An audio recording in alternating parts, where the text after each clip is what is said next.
ఇక alert Hyderabad siren మోగిందంటే మొత్తం బంద్. నేడు 4 ప్రాంతాల్లో మాక్ డ్రిల్స్ అంటూ పాక్తో యుద్ధం వస్తే ఎలా స్పందించాలో అవగాహన. ఇక 54 ఏళ్ల తర్వాత మరోసారి నిర్వహణ. రాష్ట్రాలకు కేంద్ర హోంశాఖ ఆదేశాలు. కేటగిరీ 1లో ఢిల్లీ అణువిద్యుత్ కేంద్రాలు, కేటగిరీ 2లో హైదరాబాద్, విశాఖ సహా పలు నగరాలు. హైదరాబాద్ వాసులు బి అలర్ట్ అంటూ కేంద్ర కీలక ఆదేశాలు జారీ చేసింది. పహల్గామ్ ఉగ్రదాడి నేపథ్యంలో భారత్ పాకిస్తాన్ మధ్య ఉద్రిక్త వాతావరణం కొనసాగుతున్న సంగతి తెలిసిందే.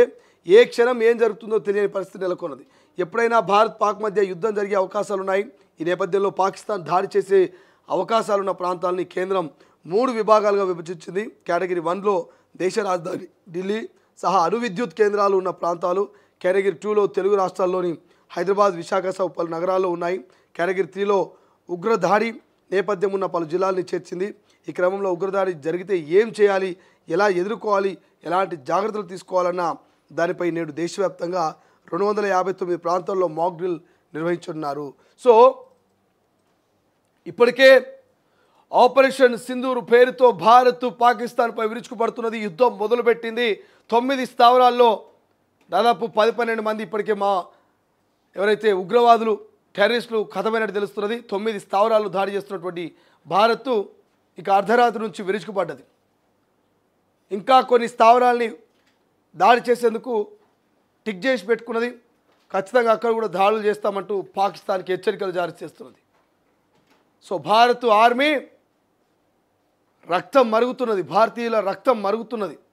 పాకిస్తాన్ ఆర్మీకి పాకిస్తాన్ ఉగ్రవాదుల వెన్నులో వణుకు పుట్టించే విధంగా భారత ఆర్మీ అన్ని ఆయుధాలని సిద్ధం చేసుకొని పెట్టుకొని అర్ధరాత్రి 1:30 నుంచి ఇక యుద్ధాల్లోకి దిగింది. సో ఈ నేపథ్యంలో మరి ముఖ్యంగా 3-4 కేటగిరీగా కేంద్ర ప్రభుత్వం విభజించింది. కేటగిరీ 1 అటు ఢిల్లీ కావచ్చు, ఇతర ప్రాంతాలు. కేటగిరీ 2 విషయానికి వస్తే హైదరాబాదు, విశాఖపట్నం. కేటగిరీ 3 విషయానికి వస్తే ఇక 240-50 పైగా ఉన్నటువంటి జిల్లాల్లో ఈ మాక్ డ్రిల్స్ని నిర్వహించాలంటూ కేంద్ర ప్రభుత్వం ఆదేశాలు జారీ చేసింది. ఈ మాక్ డ్రిల్ ఏంటంటే ఒకవేళ భారత్ పాకిస్తాన్ మధ్య యుద్ధం జరిగినా, ఉగ్రవాదులు చొరబడి ఫర్ ఎగ్జాంపుల్ హైదరాబాద్కి వచ్చి ఒకవేళ కాల్పులు జరపాలనుకుంటే కాల్పులు జరిపే సమయంలో, యుద్ధం జరిగే సమయంలో మరి యువకులు విద్యార్థులు అంతా కూడా ఎట్లా వాళ్ళని వాళ్ళు ప్రొటెక్ట్ చేసుకోవాలి, అవతల వాళ్ళని ఎట్లా ప్రొటెక్ట్ చేసుకోవాలి, యుద్ధం నుంచి మరి ఎట్లా మనం తప్పించుకునే ప్రయత్నం చేయాలి, యుద్ధాన్ని ఎట్లా ఎదుర్కోవాలి, ఇట్లా అనేకమైనటువంటి అంశాల గురించి ఇటు విద్యార్థులకు, యువకులకు ప్రతి ఒక్కరికి కూడా మరి మాక్ డ్రిల్ ద్వారా కొంత అవగాహన కల్పించే ప్రయత్నం చేస్తున్నారు. గతంలో 1991లో 1971లోనే ఏమో ఈ మాక్ డ్రిల్ చేసినట్ట. దాదాపు 54-55 ఏళ్ల కిందట మాక్ డ్రిల్ నిర్వహిస్తే మళ్ళీ ఇప్పుడు 54 ఏళ్ల తర్వాత మాక్ డ్రిల్ని మన హైదరాబాద్లో, విశాఖపట్నంలో కొన్ని ప్రాంతాల్లో, మన హైదరాబాద్లో 4-5 చోట్లనేమో ఈ మాక్ డ్రిల్ చేయబోతున్నట. మరి మాక్ డ్రిల్ ఎట్లుంటుంది? సైరన్ మోగుతుంది. సైరన్ మోగిన తర్వాత సాయంత్రం 4 గంటలకు స్టార్ట్ అయ్యి 4:30కి అంటే హాఫ్ అన్ అవర్ లేదా 45 మినిట్స్ ఈ మాక్ డ్రిల్ ఉంటుంది.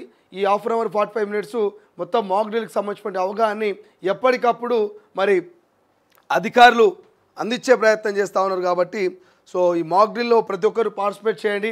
యుద్ధం వచ్చినా ఇంకేమైనా జరిగినా మనల్ని మనం కాపాడుకునే విధంగా, మన దేశాన్ని మనం కాపాడుకునే విధంగా, మన ఫ్యామిలీని మనం కాపాడుకునే విధంగా, మరి యుద్ధంలో మనం అన్నిటికీ సిద్ధంగా ఉండే విధంగా మరి మాక్ డ్రిల్లో చేసేటువంటి అన్ని విన్యాసాలు మనకు ఉపయోగపడతాయి. కాబట్టి సైరన్ మోగంగానే మాక్ డ్రిల్ చేయాల్సినటువంటి అవసరం ఉంటుంది. సైరన్ మోగంగానే మాక్ డ్రిల్స్ని చూడాల్సినటువంటి అవసరం ఉంటుంది.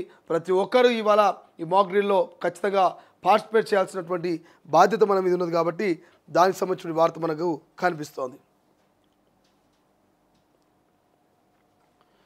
ఇక బిగ్ బాస్ షోలో వ్యభిచారము అదొక పనికిమాలిన షో అంటూ వయసులో ఉన్న వారిని ఒకచోట చేరిస్తే తప్పులు చేయరా అంటూ నాగార్జునకు కోర్టులో షాక్ తప్పదంటూ సిపిఐ నారాయణ సంచలన వ్యాఖ్యలు చేస్తారు. బిగ్ బాస్ షోలో జరిగేది అంతా వ్యభిచారం.